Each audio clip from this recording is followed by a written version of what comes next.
In continuation of the last videos on metallic bond of basic part 1 inorganic chemistry, in this video we are going to study about अणु कक्षक सिद्धांत या band सिद्धांत या molecular orbital theory और band theory. धात्विक आबंधों का स्पष्टीकरण आणविक कक्षकों की धारणा का उपयोग करते हुए बैंड मॉडल के द्वारा सफलतापूर्वक किया जाता है।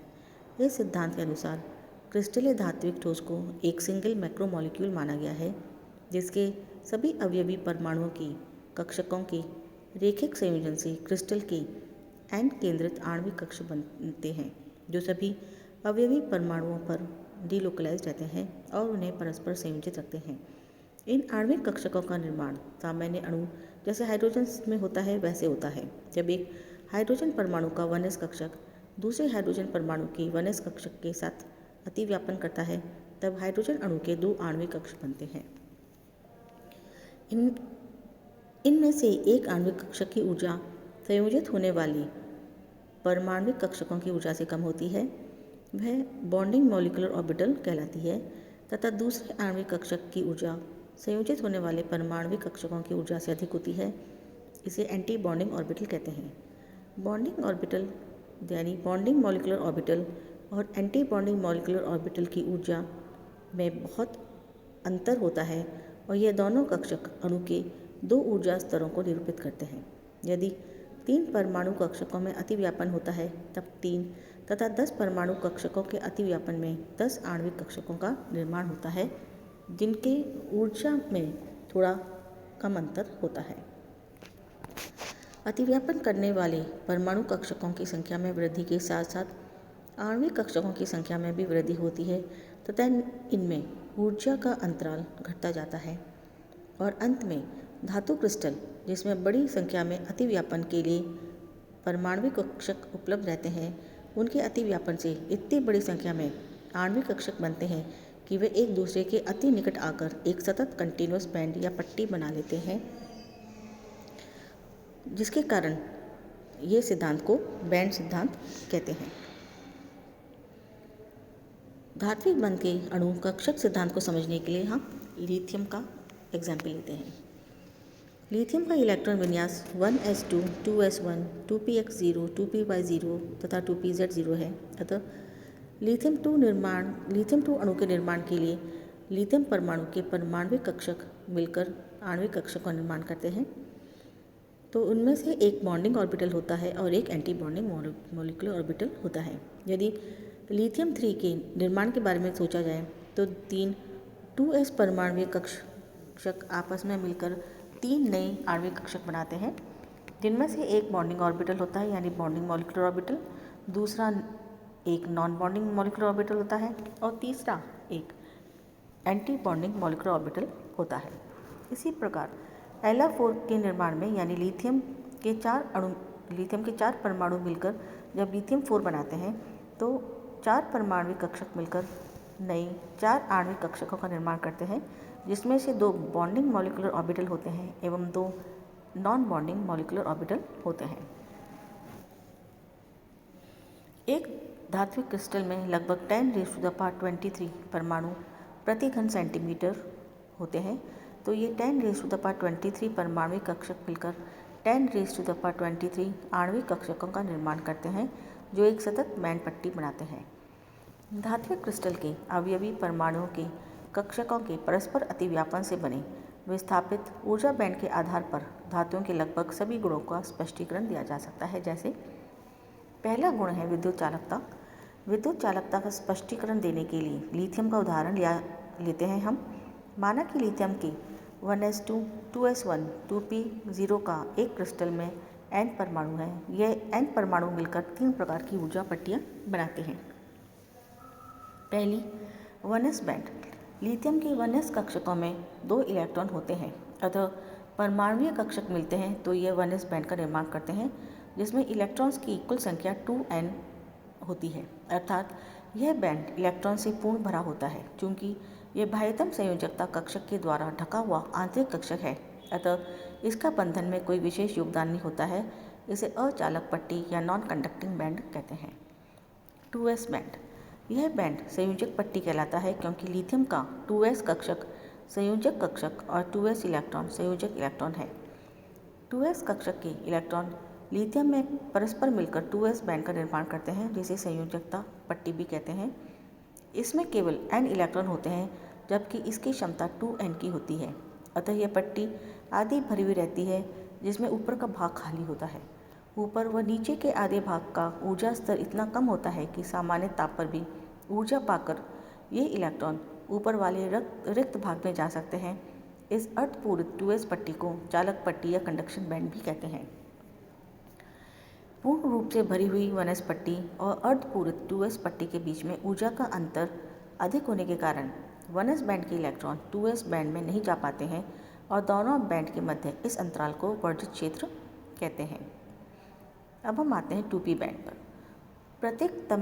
प्रत्येक लिथियम परमाणु में 3 रिक्त p कक्षक होते हैं, जो मिलकर 2p पट्टी का निर्माण करते हैं। इनमें एक भी इलेक्ट्रॉन नहीं होता है, जबकि इसकी जो अधिकतम कैपेसिटी है वह 6n इलेक्ट्रॉन होती है। 2s और 2p पट्टियों का ऊर्जा अंतराल कम होने के कारण ये एक दूसरे का अतिव्यापन कर लेते हैं और एक अर्धपूर्ण सतत पट्टी बना लेते हैं, जिसकी लगभग 1/8 भाग अतिव्यापन पट्टी होती है।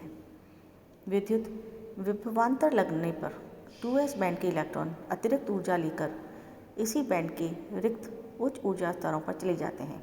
आणविक कक्षक के विस्थापित होने के कारण संपूर्ण धातु क्रिस्टल में ऊर्जा का संचरण हो जाता है। अतः लिथियम में अर्धपूरित संयोजकता बैंड के कारण इसमें इलेक्ट्रॉन मुक्त रूप से विचरण करके इसे विद्युत का चालक बना देते हैं। लिथियम के समान अन्य क्षारीय धातुओं में भी अर्धपूरित संयोजकता बैंड बने होने के कारण ये विद्युत के सुचालक होते हैं। इसी आधार पर हम बेरिलियम की चालकता को समझ सकते हैं। बेरिलियम का इलेक्ट्रॉनिक विन्यास है 1s2 2s2। तो हम कह सकते हैं कि इसके बाह्यतम 2s कक्षक पूर्ण रूप से भरे होते हैं, इसलिए इनसे निर्मित 2s आणविक कक्षक पूर्ण रूप से भरे हुए होते हैं और इनसे निर्मित 2s पट्टी भी पूर्ण रूप से भरी होती है। किंतु 2s तथा 2p पट्टियों के बीच ऊर्जा का अंतर कम होने के कारण ये एक दूसरे का अतिव्यापन कर लेते हैं, जिससे 2s संयोजकता पट्टी के इलेक्ट्रॉन सरलता से 2p पट्टी में चले जाते हैं, जिस कारण बेरिलियम विद्युत का सुचालक होता है। सेकेंड प्रॉपर्टी हम लेते हैं ऊष्मीय चालकता या थर्मल कंडक्टिविटी का एक्सप्लेनेशन। वो पदार्थ जो ऊष्मा का अवशोषण करके ऊर्जा को चारों ओर फैलाते हैं ऊष्मीय चालक कहलाते हैं। धातुओं में चालक बैंड आंशिक रूप से भरे होने के कारण इलेक्ट्रॉन कम ऊर्जा को भी सरलता से अवशोषित कर लेते हैं। अतः जब धातु के किसी भी भाग को गर्म किया जाता है, तब इसके आंशिक रूप से भरे इलेक्ट्रॉन उसी बैंड में क्रमोन्नत होकर अन्य भागों यानी ठंडे भागों के चल देते हैं और इस प्रकार ऊर्जा का स्थानांतरण हो जाता है। अधातुओं में भरे व खाली बैंड्स के बीच में ऊर्जा का स्तर इतना अधिक होता है, यानी ऊर्जा का अंतर इतना अधिक होता है कि उनके लिए ऊष्मा का अवशोषण व स्थानांतरण संभव नहीं है। धात्विक चमक यानी मेटेलिक क्लस्टर। प्रकाश बढ़ने पर धातुओं के चालक बैंड के इलेक्ट्रॉन उत्तेजित होकर रिक्त बैंडों में चले जाते हैं और वहां से पुनः लौटने पर सारी ऊर्जा को प्रकाश के रूप में उत्सर्जित कर देते हैं, जिस कारण ऐसा प्रतीत होता है कि प्रकाश धातु की सतह से परावर्तित हो रहा है। विद्युत रोधी एवं अर्धचालक। विद्युत रोधियों में पूर्ण भरी हुई उच्चतम ऊर्जा पट्टियों और रिक्त चालन पट्टियों के लिए मध्य ऊर्जा स्तर बहुत अधिक होता है, यानी फील्ड वैकेंसी बॉन्ड और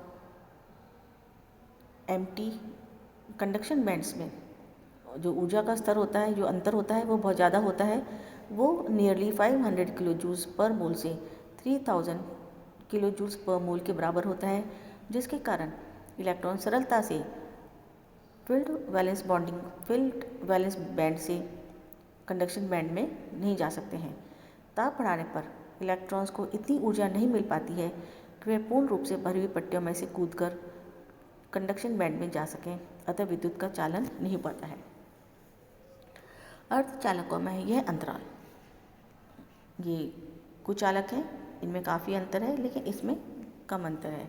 अर्धचालकों में यह अंतराल अपेक्षाकृत कम यानी 50 to 300 किलो जूल्स पर मोल का होता है, जिस कारण ताप बढ़ाने पर अथवा अतिरिक्त ऊर्जा देने पर पूर्ण भरी हुई पट्टी से कुछ इलेक्ट्रॉन्स कूदकर रिक्त ऊर्जा वाली पट्टी में चले जाते हैं और विद्युत का चालन हो जाता है। ताप बढ़ाने पर उत्तेजित इलेक्ट्रॉन्स की संख्या बढ़ती है, जिससे ताप बढ़ाने पर अर्धचालकों की चालकता भी बढ़ती है। अब हम मेटेलिक बॉन्ड का जो सारी चैप्टर है उसका सारांश पढ़ते हैं, यानी हम सारांश में देखते हैं मेटेलिक बॉन्ड के बारे में।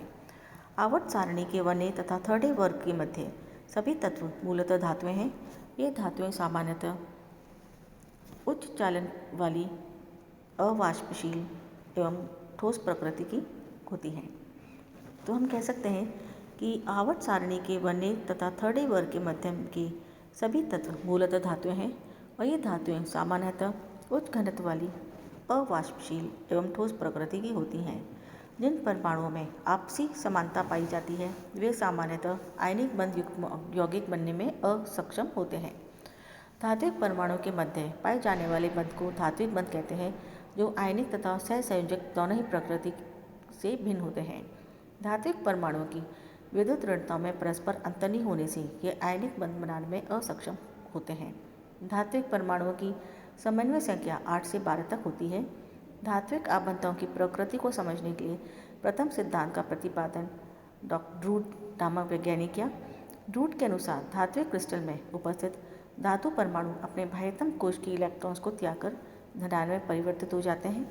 धातु में उपस्थित ऊष्मीय चालकता का प्रमुख कारण इलेक्ट्रॉन्स है, जो गर्म क्षेत्र में से ऊर्जा प्राप्त कर ठंडे क्षेत्र के इलेक्ट्रॉन्स को अपनी ऊष्मीय ऊर्जा का स्थानांतरण कर देते हैं। धातुएं उच्च प्रत्यास्थता का लक्षण प्रदर्शित करती हैं। धात्विक आबंधों की प्रकृति को पॉलिंग के सहसंयोजन सिद्धांत द्वारा भी वर्णित किया गया है, जिसके अनुसार क्रिस्टल में बंधित इलेक्ट्रॉन्स युग्म का अनुसार रेजोनेंस उपस्थित होता है। सिंक्रोनाइज रेजोनेंस के कारण धातु परमाणु को कम स्थायित्व प्राप्त होता है। डी कक्षक का कम दिशात्मक लक्षण प्रदर्शित करना संक्रमण धातु को अधिक स्थायित्व प्रदान करता है। क्षार धातुओं में धात्विक बंध का कमजोर होना sp संकरण के कारण होता है। संक्रमण धातुओं का ds संकरण अधिक प्रबल बंध बनाने में सक्षम होता है। आबंधी कक्षकों में इलेक्ट्रॉन्स का युग्मित होना चुंबकीय आघूर्ण उत्पन्न होने में योगदान नहीं करता। मैग्नीज, फेरस, कोबाल्ट तथा निकल धातुएं लौह चुंबकीय धातुएं कहलाती हैं। चुंबकीय गुण फेरस में सबसे ज़्यादा और निकल में इस सीरीज में सबसे कम होता है। धात्विक क्रिस्टल में लगभग 10⁻23 परमाणु प्रति घन सेंटीमीटर के अनुरूप उपस्थित होते हैं, जिनके परस्पर मिलने से 10⁻23 आणविक कक्षकों का निर्माण होता है, जो सतत पट्टी बनाते हैं। 1s पट्टी तथा 2s पट्टी के मध्य अधिक ऊर्जा अंतराल होने से इलेक्ट्रॉन्स का संक्रमण संभव नहीं होता है, अतः इस ऊर्जा अंतराल को वर्जित ऊर्जा क्षेत्र कहते हैं। That's all for today. Thank you.